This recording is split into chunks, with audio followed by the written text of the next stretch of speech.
ముందుగా అందరికీ నమస్తే. నా పేరు ఝాన్సీ, బీజేవైఎం స్టేట్ సెక్రటరీ. ఈరోజు భారతీయ జనతా యువమోర్చా ఆధ్వర్యంలో గన్ పార్క్ వద్ద అమరవీరులకు నివాళులు అర్పించడం జరిగింది.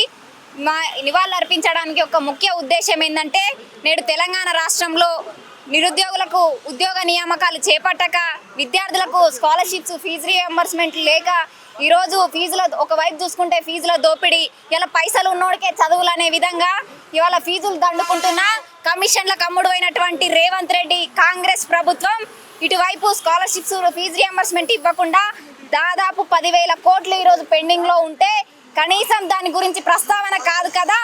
ఈరోజు ఫీజు రీఎంబర్స్మెంట్ పథకాన్ని ఎత్తివేసే కుట్ర చేస్తూ ఉన్నారు. అదే రేవంత్ రెడ్డి మా కాంగ్రెస్ ప్రభుత్వంలోనే వైఎస్ రాజశేఖర రెడ్డి గారి ఆధ్వర్యంలో పేద విద్యార్థులు, బడుగు బలహీన వర్గాల విద్యార్థుల కోసం మేము ఫీజు రీఎంబర్స్మెంట్ పథకాన్ని చేపట్టినాం. సంజీవని లాంటి ఫీజు రీఎంబర్స్మెంట్ పథకం ద్వారానే ఈరోజు పేద విద్యార్థులు చదువుకుంటున్నారు అని గొప్పలు చెప్పినటువంటి రేవంత్ రెడ్డి ఇవాళ ఫీజు రీఎంబర్స్మెంట్ పథకాన్ని ఎత్తివేయడానికి ఎందుకు కుట్ర చేస్తున్నావో నువ్వు సమాధానం చెప్పాలి.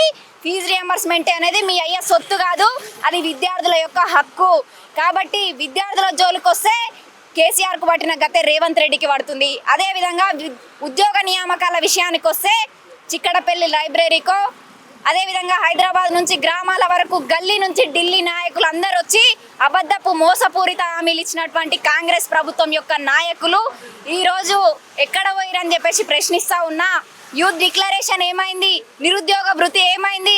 ఒక్క సంవత్సరంలో 2 లక్షల ఉద్యోగ నియామకాలు మేము చేపడతామని చెప్పి ఆ రోజు గుండెల మీద గుద్దుకుంటూ చెప్పినావు కదా రేవంత్ రెడ్డి. సంవత్సరంలోగా 2 లక్షల ఉద్యోగాలని నువ్వని హామీలు ఇస్తే ఈరోజు మీ పార్టీలో ఉన్నటువంటి నాయకులేమో లేదు, మేము మొత్తం పరిపాలన కాలంలో 2 లక్షల ఉద్యోగాల నియామకాలు చేపడతామని చెప్పేసి ఈరోజు అబద్ధపు మాటలతో ఇలా మీడియా ముఖంగా మాట్లాడుతూ ఉన్నారు.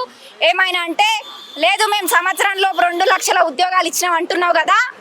ఏ శాఖలో ఎన్ని ఉద్యోగ నియామకాలు చేపట్టినవో నువ్వు శాఖల వారీగా శ్వేతపత్రాన్ని రిలీజ్ చేసి, నీకు దమ్ముంటే బాజాబ్తో వచ్చి చిక్కడపల్లి లైబ్రరీకి వస్తావా, ఉస్మానియా యూనివర్సిటీకి వస్తావా, అశోక్ నగర్కి వస్తావా, దిల్సుఖ్ నగర్కి వస్తావా? నిరుద్యోగులకు నువ్వు సమాధానం చెప్పాల్సినటువంటి అవసరం ఉంది. నాడు తెలంగాణ రాష్ట్రంలో ఈరోజు అమరవీరుల సాక్షిగా ఇలా అమరవీరుల ఆత్మలు ఘోషిస్తూ ఉన్నాయి. ఏ ఆంక్షలు ఆశయాలపైన అయితే తెలంగాణ రాష్ట్రం ఏర్పడ్డదో ఆ ఆశలు ఆంక్షయాలు నెరవేరక ఈరోజు అమరవీరుల ప్రాణ త్యాగాలపైన ఏర్పడ్డటువంటి ప్రభుత్వాలపైన గద్దెనెక్కి కూసినటువంటి రేవంత్ రెడ్డి సర్కార్ ఈరోజు నిరుద్యోగులు మా ఉద్యోగాలు మాకు ఇవ్వండి అంటే వీళ్ళు ప్రతిపక్ష పార్టీలకు పేడ్ బ్యాచ్ అని చెప్పేసి ఈరోజు ముద్రలు వేస్తూ ఉన్నారు. వాళ్ళపైన అక్రమ కేసులు పెడతా ఉన్నారు.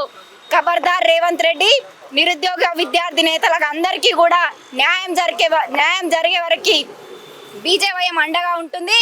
కేసీఆర్ని ఫామ్ హౌస్కి దోలినట్టు నిన్ను కూడా కొడంగల్ ఏదో చెట్టు కింద కూర్చోబెడతామని ఈ సందర్భంగా హెచ్చరిస్తున్నాం. ఇప్పుడు కాంగ్రెస్ గవర్నమెంట్ వచ్చి అధికారంలోకి వచ్చి 1 లక్ష ఉద్యోగాలు ఇచ్చిందని చెప్పి మాట్లాడుతున్నారు. 1 లక్ష ఉద్యోగాలు ఇచ్చినామని రేవంత్ రెడ్డి విద్యాశాఖ మంత్రి ఆయననే కదా, ముఖ్యమంత్రి అడగట్లేదు, విద్యాశాఖ మంత్రిగానే అడుగుతా ఉన్నా నిరుద్యోగుల తరపున.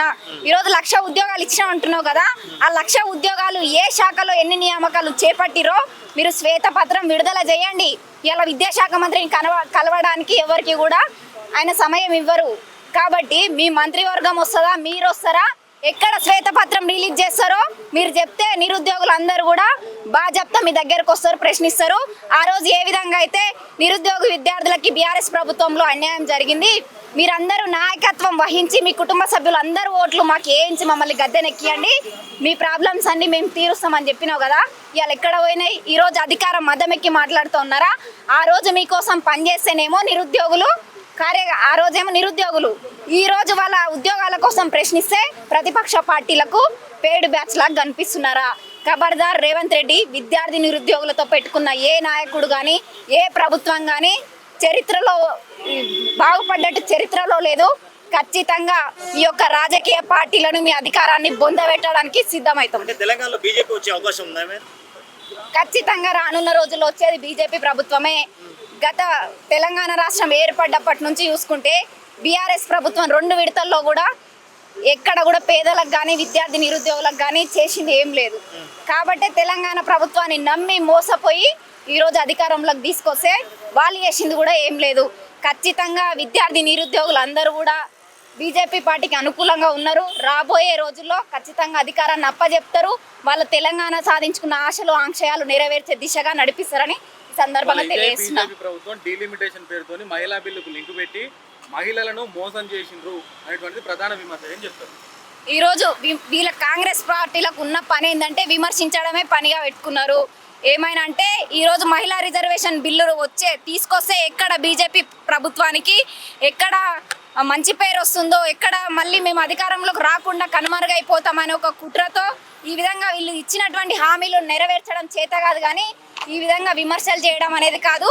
మీకు ఒకవేళ ఏవైనా అబ్జెక్షన్స్ ఉంటే దాని పట్ల ఖచ్చితంగా మీరు ప్రతిపక్షంగా ప్రశ్నించాలి, దాని గురించి కొట్లాడాలి. కానీ ఈ విధంగా చేయడం అనేది యావత్ ఈరోజు నారీ శక్తి ఈ దేశంలో మహిళలకు చట్టసభల్లో స్థానం కల్పించాలంటే ఈరోజు కేవలం బీజేపీ పార్టీలో ఉన్న మహిళలకు మాత్రమే కాదు, ప్రతిపక్షంలో ఉన్న ప్రతి ఒక్కరికి కూడా, విమర్శిస్తున్న కాంగ్రెస్ పార్టీలో ఉన్న నాయకుల వాళ్ళ ఇంటి ఆడబిడ్డలకు కూడా వస్తున్నటువంటి అవకాశం.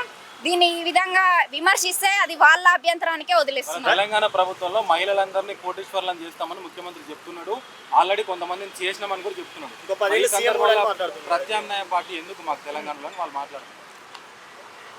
కోటి మందిని కోటీశ్వర్లను చేస్తా అంటున్నావు కదా, నువ్వు ఫస్ట్ 10,000 కోట్ల స్కాలర్షిప్లు రియంబర్స్మెంట్ ఎందుకు విడుదల చేస్తలేవు? అందులో విద్యార్థిని లేరా? స్కూటీలు ఇస్తా అని మాట్లాడారు కదా, ఎక్కడ మీరు కోటి మంది మహిళల్ని కోటీశ్వర్లను చేస్తే వచ్చి ఎక్కడ మాట్లాడతలేరే? మరి నేను కోటీశ్వరరాళ్ళు అయినా అని చెప్పేసి ఏ ఒక్క మహిళ అయినా ఈ తెలంగాణ రాష్ట్రంలో మాట్లాడిందా? దీనికి ఏం సమాధానం చెప్తారు మీరు? అంటే గతంలో ఇప్పుడు దిల్సుఖ్ నగర్ విద్యార్థులు, చిక్కడపల్లి విద్యార్థులు రోడ్లపై వచ్చి పోరాడినప్పుడు కూడా మీ పార్టీ నాయకులు కానీ మీరు కానీ ఎక్కడ పెద్ద ఎత్తున వాళ్ళకి మద్దతు తెలిపినటువంటి పరిస్థితి లేదు. ఈరోజు మీరు కొత్తగా నిరుద్యోగుల గురించి పోరాడతామని కూడా ఇక్కడ గన్పాడు దగ్గరికి వచ్చింది. ఎట్లా చూడాలి దీన్ని? ఎప్పుడైనా మద్దతు ఇచ్చినటువంటి దాఖలాలు చాలా ఉన్నాయి. ఖచ్చితంగా ఎప్పటికైనా నిరుద్యోగుల పక్షాన మేము మద్దతు తెలుపుతాం. వాళ్ళు వస్తే వాళ్ళతో కలిసి పోరాడతాం, రాకపోయినా కూడా వాళ్ళ పక్షాన మేము ఉండి కొట్లాడతాం. ఇందాక మీరు గన్పార్క్ దగ్గర నినాదాలు తెలుపుతూ జై శ్రీరామ్ అనే నిదానం కూడా వాడింది. జై శ్రీరామ్ అనే నిదానం వాడితే పైసలు వస్తాయా? పైసలు వస్తాయా అంటే ఇప్పుడు జై శ్రీరామ్ అంటే పైసలు వస్తాయా అనే మాట అడగడమే తప్పన్నది. ఎవరి మనోభావాలు వాళ్ళకు ఉంటాయి. మేము అంటాం బరాబర్ జై శ్రీరామ్ అంటాం, మీకు నచ్చకపోతే అనకండి అంతే తప్ప జై శ్రీరామ్ అంటే బాధ ఏమవుతుంది? ఎవరి ఇష్టం వాళ్ళదండి. ఫర్ సపోజ్ మీరు ఓం నమ శివాయ అనండి, దాన్ని మేము వ్యతిరేకించాం కదా. మాకు జై శ్రీరామ్ అనడం ఇష్టం, మేము అంటాం.